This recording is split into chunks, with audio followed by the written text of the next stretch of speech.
저희가 궁금증을 좀 모아봤는데요. 그래픽 보면서 풀어보겠습니다.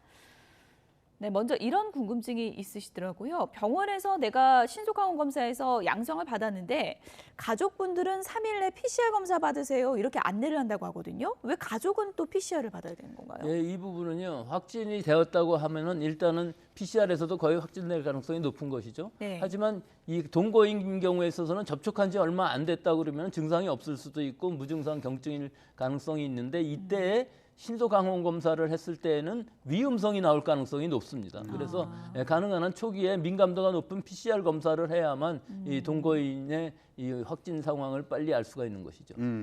이게 진료비도 좀 궁금한데 만약에 동거인이 확진이다. 그래서 내가 신속항원 검사를 병원에서 받아야 된다 이러면은 어떻게 되는 건가요? 받을 수는 있습니다. 네. 즉, 이 동거인인 경우 자기가 증상이 나타나고 의심 상황이라면은 바로 병의원에 가셔서 전문가용 신속항원 검사를 받으셔서 양성 확진을 받으실 수 있는데 문제는 이때는 5,000원 진료비를 5,000원. 내셔야 합니다. 네. 뭐 이번에 보니까 양성이고 또 다른 데서 하니까 음성이고 이런 또 혼선도 있는데 저희가 그래서 다음 궁금증을 좀 정리를 해봤습니다. 그래픽 보여주시죠.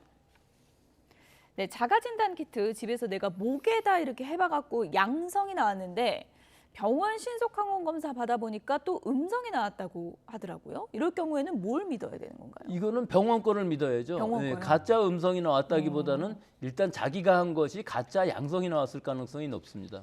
목에서 했을 때는 코랑 다른 부분은 목에는 우리가 음식물을 섭취하기 때문에 식음료들이 오염되어 있을 가능성이 있기 때문에 비특이적인 반응이 일어나서 양성이 나올 가능성이 높기 때문에 요즘 면봉 목에다 넣는 분들도 많은데 목에다 넣는 분도 계시는데 이 면봉이 상당히 짧고 잘못하면 넘어가든가 혹은 너무 깊이 찌르면 상처가 나든가 하기 때문에 본인이 하기는 상당히 어려운 부분입니다. 물론 구인두 도마를 하게 되면은 상당히 검체 안에 바이러스 양은 높아질 수는 있습니다만은 실제로는 권고되고 있지 않은 방법입니다. 예를 들어서 뭐 음료가 마시다가 했을 때 음료가 성분이 섞이거나 이럴 때는 제대로 판별이 안 될 수도 있는 그렇죠. 거죠. 위양성이 나올 가능성이 거기서 있는 것이죠.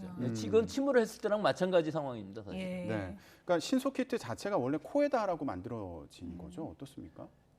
예, 실제로 다릅니다. 전문가용 신속항원 키트는 비인두도말 코 속 깊이 넣어서 PCR이랑 같은 방식으로 검체를 채취하기 때문에 상당히 검체 안에 바이러스 양이 높을 수가 있어서 어느 정도 민감도를 극복할 수가 있는 데 비해서 이 집에서 하는 자가검사 키트인 경우는 면봉이 짧습니다. 그래서 코 속에서만 한 10번 정도 양쪽으로 해서 하는 것이기 때문에 바이러스 양도 적고 조금 더 민감도는 떨어질 수가 있기 때문에 초기에 안 나올 가능성은 많이 있죠.